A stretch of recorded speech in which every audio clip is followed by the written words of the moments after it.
The Subtle Body and the Path of the Departed Soul. Based on Chandogya Upanishad. Welcome to Tat Sat, where we walk the path of original Upanishadic wisdom.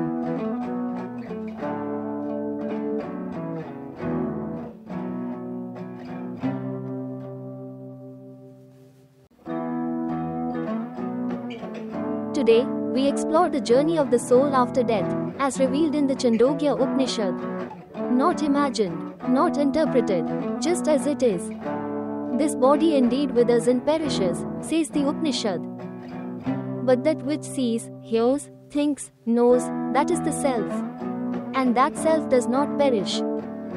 When a person dies, the organs do not depart, they dissolve into the self. But the subtle self, the one shaped by karma and knowledge, does not remain still. It moves.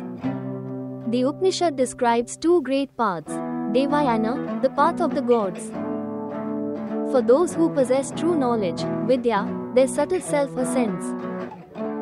They reach the flame, Agni, then day, bright half of the moon, then the 6 months of the northern solstice. From there, they move through higher worlds. The world of Devas to world of lightning to world of Varuna to Indra to Prajapati and finally to Brahman. They do not return. Pitrayana, the path of the ancestors. Those who live by rituals and good deeds but without higher knowledge follow this path. They go through smoke, night, the dark half of the moon, the southern solstice, to the world of the ancestors, Pitraloka, and eventually return to earth. They are reborn. But those who live in ignorance and neither perform rituals nor gain higher wisdom, they become insects, plants, beasts. The Upanishad does not console, it states with clarity. According to desire, according to thought, so becomes the next birth. Whatever thought dominates at the time of death, that becomes the seed for the next life. The Chandogya says, as one acts, so does he become.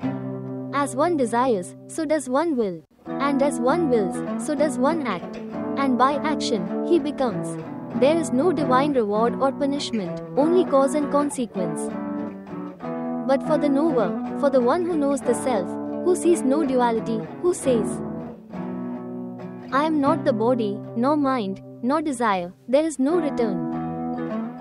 Such a person, the Upanishad says, becomes one with Brahman, just as a drop merges with the ocean.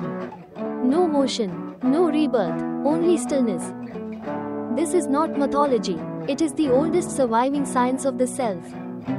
This knowledge is not for belief, but realization. Ya evam Veda, he who knows thus, truly knows. Stay connected with Tat Sat as we continue our journey into the Upanishads, one verse at a time.